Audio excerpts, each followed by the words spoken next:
ఏమండి, పాపని ఉయ్యాలలో మీరే పడుకోబెట్టారా? కాదు, పాపే నడిచి వెళ్ళి పడుకుంది. ఎందుకండి అంత చిరాకు? ఏదో మాట వరుసకు అడిగాను. భార్యాభర్తలు అన్న తర్వాత ఆ మాత్రం సరదాలు సరసాలు ఉండవా ఏంటి?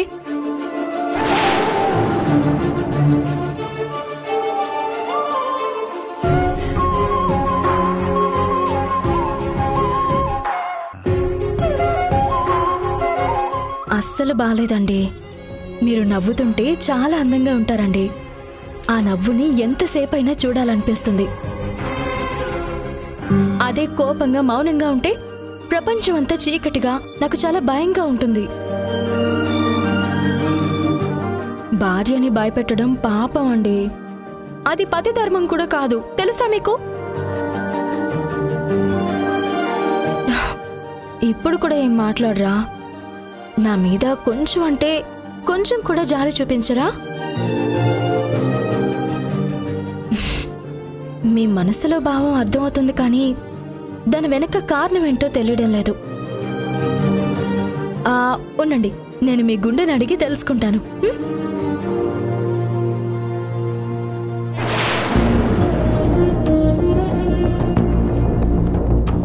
వింధ్య, ప్లీజ్, నాకు చిరాగ్గా ఉంది. కాసేపు నన్ను ఒంటరిగా వదిలేస్తావా? నేను వదిలేయడం ఏంటండి? బయటికెళ్ళి వచ్చినప్పటి నుంచి మీ ఆలోచనల్లో మీరు ఒంటరిగానే ఉన్నారు. ఆకలి కూడా చంపుకుని ఒక్కరే గదిలో కూర్చున్నారు.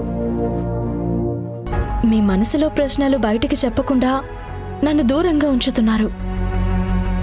ప్రేమగా దగ్గరకొచ్చినా పక్కకి పొమ్మని, ఒంటరిగా వదిలేమని ఎలా అంటారండి? అసలేం జరిగిందండి? బిజినెస్లో ఏదైనా సమస్య? ఫ్రెండ్స్ వల్ల ఏమైనా ప్రాబ్లం వచ్చిందా?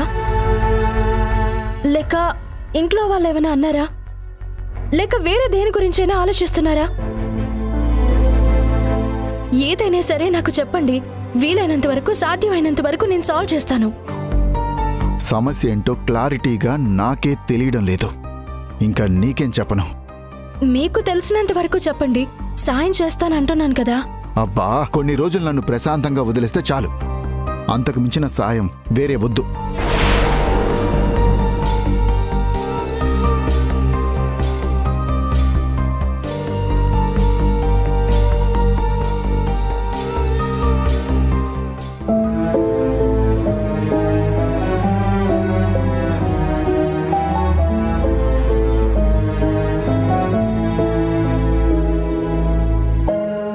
రాజేష్, ఏమైంది రాజేష్, అలా ఉన్నావు? ఎలా ఉన్నాను? I'm okay. అమ్మన్రా నేను. ఓకే అని మాటల్లో చెప్పినంత మాత్రాన నిజమని ఊరికే నమ్మలేను.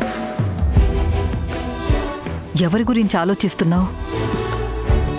ఏం లేదమ్మా, నిద్ర పట్టక ఇలా బయటకొచ్చాను. ఆ నిద్రని దూరం చేస్తున్న ఆలోచనలు ఏంటి అనే అడుగుతున్నాను. పాప గురించి ఆలోచిస్తున్నావా? నాకు తెలుసురా, అన్నప్రాసన రోజున జరిగింది, హాస్పిటల్లో టెన్షన్ పడ్డం, అవన్నీ నువ్వు మర్చిపోలేకపోతున్నావు. సంధ్య వింధ్యల స్నేహం మన కుటుంబానికి మంచో చెడో తెలియక కన్ఫ్యూజ్ అవుతున్నావు, అంతేగా? పైకి కనిపించవు, కానీ పాప మీద నీకు ఎంత ప్రేముందో నేను అర్థం చేసుకోగలను.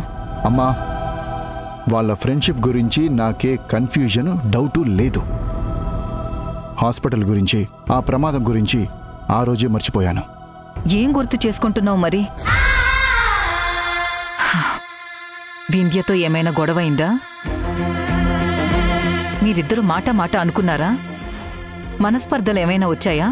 అమ్మా ప్లీజ్, కాసేపు నన్ను ఒంటరిగా వదిలే, దయచేసి అర్థం చేసుకో. ఎందుకు రాజేష్ అంత చిరాకు? చిరాకు కాకపోతే ఏంటమ్మా? ఏం లేదని చెప్తున్నా వినకుండా అదా ఇదా అని ఏదేదో అడుగుతూనే ఉన్నావు. అసలే నా మైండ్ బాగోలేదు. కోపంలో ఏదైనా అంటే తర్వాత నువ్వే బాధపడతావమ్మా. దయచేసి నువ్వు వెళ్ళమ్మా. సరే, వెళతాను. ఏదో సమస్య నిన్ను ఇబ్బంది పెడుతుందని తెలుస్తుంది. ఇక నిన్నేం అడగను. నీకు తోచినప్పుడే చెప్పు.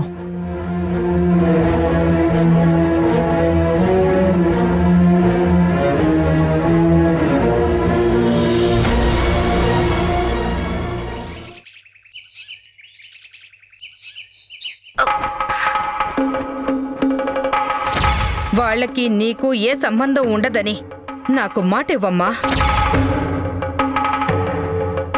నీ పద్ధతిలో మార్పు రాలేదు కాబట్టి అమ్మ అంత కోప్పడుతుంది. ఇంకెప్పుడు వాళ్ళ ఇంటికి వెళ్ళను.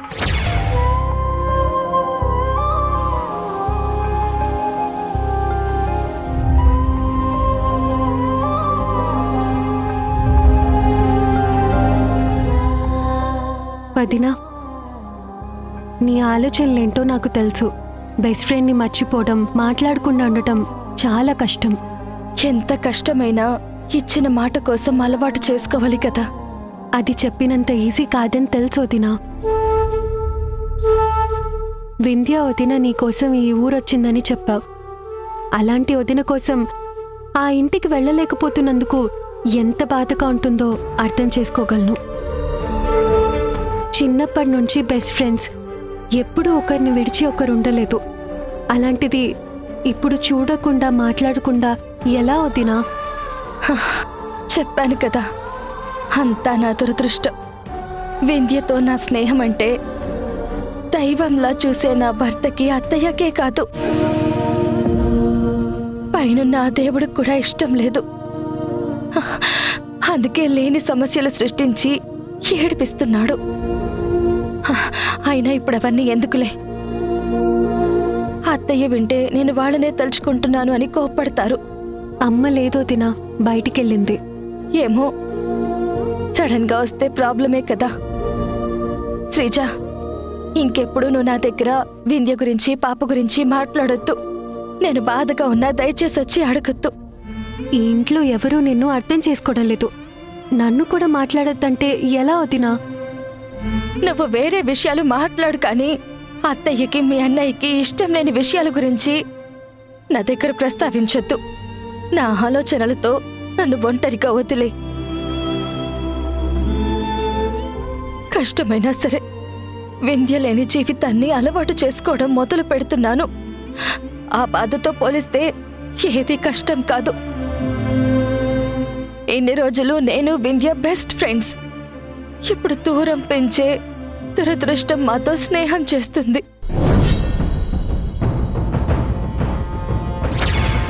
సమస్య ఏంటో క్లారిటీగా నాకే తెలియడం లేదు. ఇంకా నీకేం చెప్పను. కొన్ని రోజులు నన్ను ప్రశాంతంగా వదిలేస్తే చాలు. అంతకు మించిన సాయం వేరే వద్దు. ఆయన మనసులో ఏముందో తెలిస్తే ఏ సమస్య ఉండదు. ఏదో చెప్పుకోలేని విషయంలో బాధపడుతున్నట్టున్నారు. ఒకవేళ నాతో చెప్పుకోలేని విషయం ఏదైనా సంధ్యతో చెప్పుకుని ఉంటారేమో. ఒకసారి సంధ్యకి ఫోన్ చేసి విషయం ఏంటో కనుక్కుంటాను.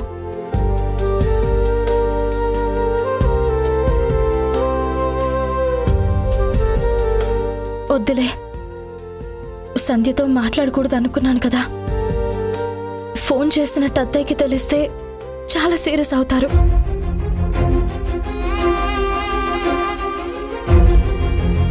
కానీ పాప విషయంలో కదా సంధ్యతో మాట్లాడొద్దన్నారు. ఇది రాజేష్కి సంబంధించిన విషయం కదా. సమస్య పెద్దది కాకముందే ఏం జరుగుతుందో తెలుసుకుంటే మంచిది. సంధ్యతో మాట్లాడాల్సిందే.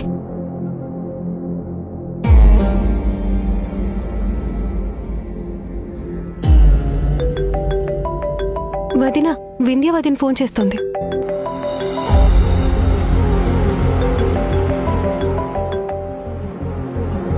పాపం వదిన, నీతో మాట్లాడాలని చేస్తున్నట్టుంది. అన్నయ్య అమ్మ ఇంట్లో లేరు కదా, నువ్వు ధైర్యంగా మాట్లాడు. అంత భయపడుతూ మాట్లాడటం నాకు ఇష్టం లేదు శ్రీజ. అత్తయ్యకి, ఆయనకి మాటిచ్చి ఇప్పటికే చాలా సార్లు తప్పాను. మళ్ళీ ఆ పొరపాటు చెయ్యను. లిఫ్ట్ చేసంధ్యా.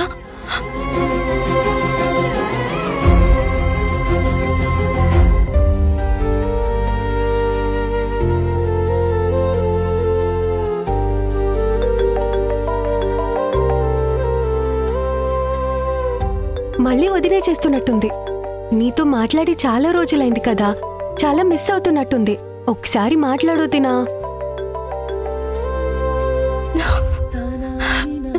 ఏమైంది నీకు?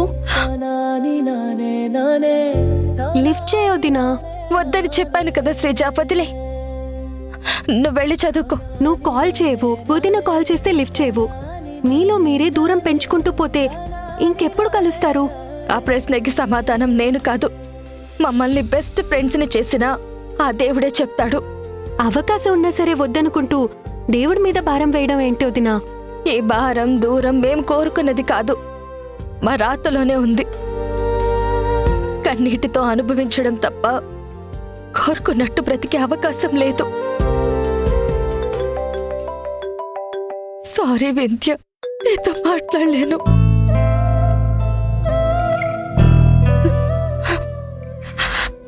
ఏంటి సంధ్య, నువ్వు కూడా నాతో మాట్లాడవా? నువ్వున్నావన్న ధైర్యంతోనే ముందు వెనక ఆలోచించకుండా రాజేష్ని పెళ్లి చేసుకుని వచ్చాను. ఏ కష్టం వచ్చినా నువ్వు తోడుగా ఉంటావని చెప్పి ఇప్పుడు నన్ను ఒంటరిగా వదిలేస్తావా? ఇదేనా మన స్నేహం?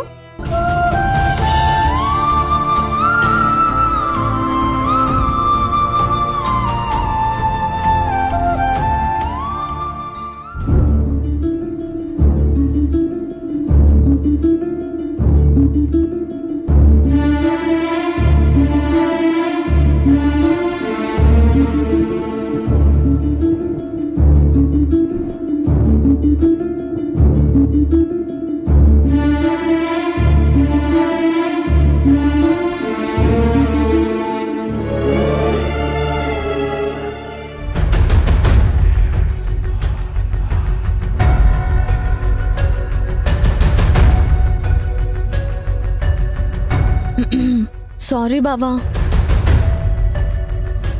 నీ జీవితంలో నీకు తెలియని విషయం తెలుసుకుంటావని, నువ్వు నమ్మిన మనుషులు నిన్ను మోసం చేస్తున్నారన్న ఉద్దేశంతోనే నీకు ఆ ఫోటో ఇచ్చాను బావా. కానీ నువ్వేమో నీలో నువ్వే కుమిలిపోతున్నావు, నలిగిపోతూ ఉంటే చూడడం నా వల్ల కావట్లేదు బావా.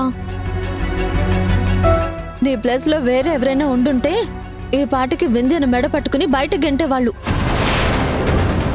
జీవితంలో ఇంటి గడప తొక్కకుండా పెద్ద శిక్ష వేసేవాళ్ళు. మనుషుల మంచితనం వల్ల మేలు జరుగుతుంది అంటారు, కానీ నీ విషయంలో మాత్రం కీడు జరుగుతోంది బావా. ఏమనుకుంటున్నావు నువ్వు? ఎందుకు ఈ మాటలన్నీ నాకు చెప్తున్నావు? నిన్నేమైనా నేను ఓదార్చమన్నానా, లేక నువ్వేమైనా నా ఫ్రెండ్లా ఫీల్ అవుతున్నావా? నేను ఫీల్ అవ్వడం ఏంటి బావా? నిన్ను పెళ్లి చేసుకోవడం మిస్ అయ్యానే, కానీ ఇప్పటికీ నేను నీ ఫ్రెండ్నే కదా అని నేను అనుకోవడం లేదు. అనవసరంగా నా విషయంలో జోక్యం చేసుకొని తిట్లు తినొద్దు. పర్లేదులే బాబా, తిడితే తిట్టు. నీ మర్దలుగా కాకపోయినా ఒక ఫ్రెండ్గా పడతాను. కనీసం అలాగైనా నీ మనసులో కోపం బాధ బయటకొచ్చాయని నేను సంతోషపడతాను. ఇది వరకు అంటే మందు మత్తులో హ్యాపీగా ఏ బాధ లేకుండా పడుకునేవాడివి. ఇప్పుడు రాత్రుల్లో నీకు నిద్రలా పడుతుంది బావా. ఇలా అడగడం తప్పే, కానీ మళ్ళీ తాగడం స్టార్ట్ చేస్తావా? ఎవరికోసమైతే నువ్వు మందు మానేసావో ఆ మనిషే కరెక్ట్ కాదని తెలిసింది కదా, ఇంక నువ్వెందుకు లాయల్గా ఉండాలి? నువ్వు ఎన్ని చెప్పినా జీవితంలో నేను మళ్ళీ మందు ముట్టను.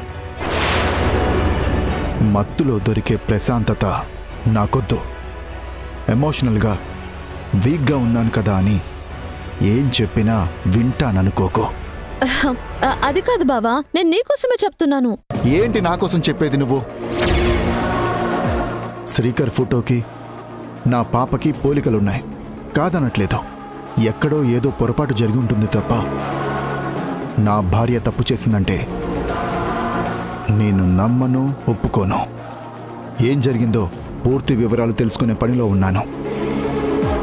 ఈ మధ్యలో నువ్వు దూరి నీ ఊహకు తోచింది మాట్లాడితే ఊరుకునేది లేదు. నీకు నా మీద ఏ మాత్రం మర్యాద, గౌరవం ఉంటే ఈ విషయాన్ని ఇంతటితో వదిలే, ఎవరితోనూ డిస్కస్ చేయొద్దు. కాదు కూడదని నాకు నచ్చని పనులు చేస్తే జీవితంలో నీతో మాట్లాడను, నీ మొహం కూడా చూడను. కళ్ళెదురుగా సాక్ష్యం కనిపిస్తున్నా ఇంకా పెళ్ళ మీద నమ్మకం ఉందని చెప్తాడేంటి?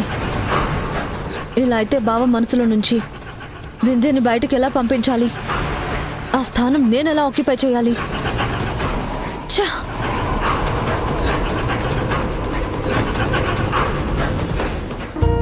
వదిన గారు, వదిన గారు, వదిన గారు ఇక్కడున్నారా? ఎందుకొచ్చారు? ఊరికే పని మీద వెళ్తూ మీరేం చేస్తున్నారో చూసి పదమని వచ్చా వదినా. చూసారుగా, ఇంకా వెళ్ళండి.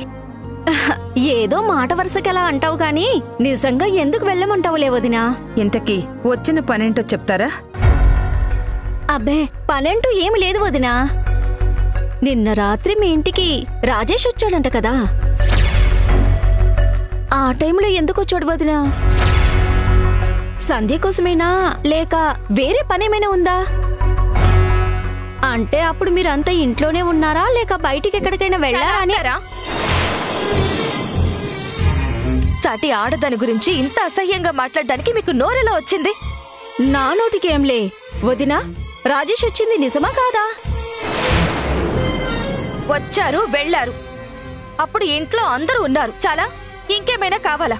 నాకేం కావాలమ్మా, పక్కింట్లో ఉంటాను కదా, మంచి చెడులు తెలుసుకోవాలన్న ఆశ తప్ప వేరే ఉద్దేశమేం లేదమ్మా. ఆ ఆశలు ఉద్దేశాలు మీరు చెప్తేనే తెలుస్తాయి అనుకోకండి. మీ మాటల్లో మనసులో ఎంత నీచమైన ఆలోచనలుంటాయో చెప్పకపోయినా నాకు బాగా తెలుసు. ఏంటమ్మాయి అంత కోపంగా మాట్లాడుతున్నావు?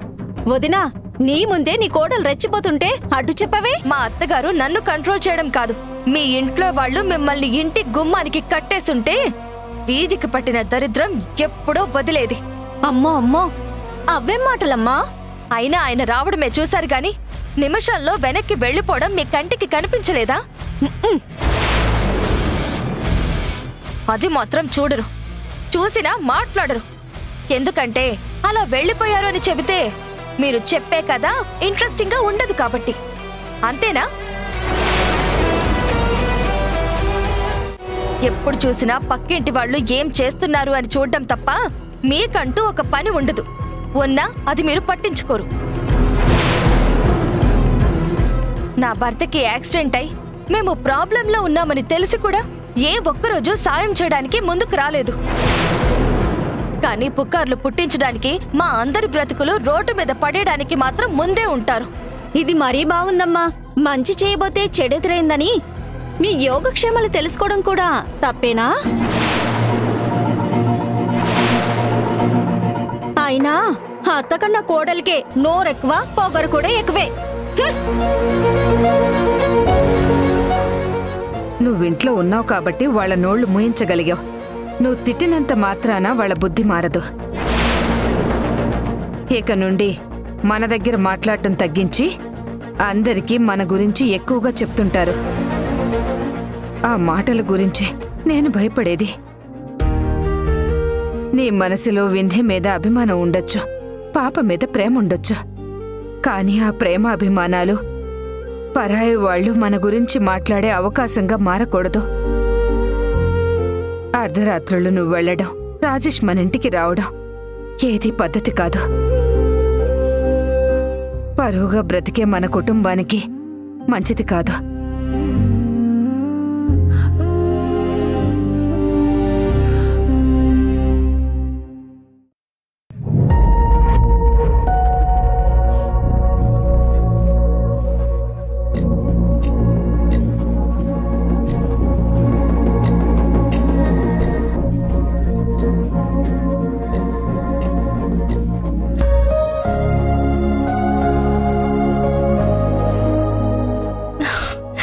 అయ్యో, ఏంటండి షర్ట్ బటన్స్ అలా పెట్టుకున్నారు?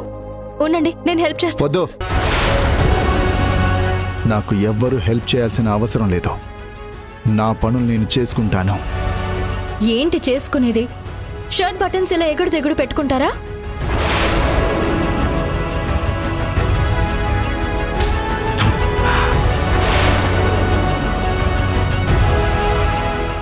బతుకులే ఎగుడు దిగుడవుతున్నాయి. ఈ బటన్స్ ఎంత? ఇప్పుడు బ్రతుకుల గురించి మాట్లాడడం ఎందుకండి? కొన్ని రోజుల నుంచి మీ మాట తీరు, బిహేవియర్ అస్సలు బాగోలేదు. బాగోలేనప్పుడు దూరం జరగాలి. కావాలని నా దగ్గరకొచ్చి ఇబ్బంది పెట్టడం ఎందుకు?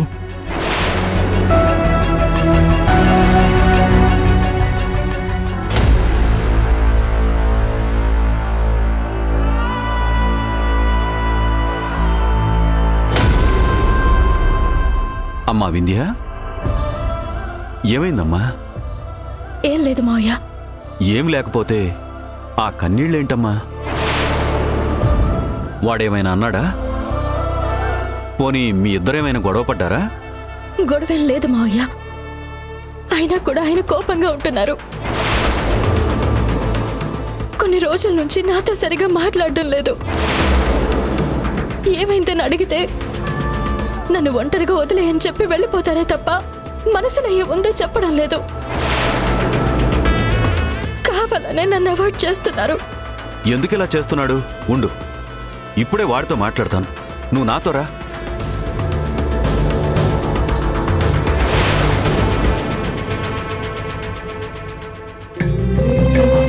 రాజేష్,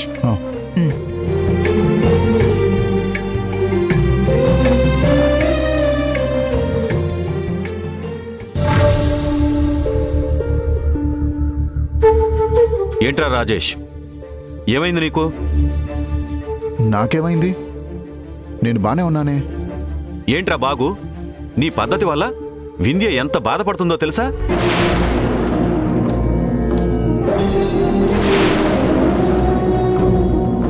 నాకేం చెప్పాలని చూడకు. మరి నువ్వు తప్పు చేసావు అని అంటున్నారు. నన్ను నిజాన్ని చూసేలా చేయడానికే పాపని తీసుకొచ్చాను. నా బిడ్డ మీద ప్రమాణం చేసి చెప్తున్నాను, నేనే తప్పు చేయలేదు, చెయ్యను కూడా.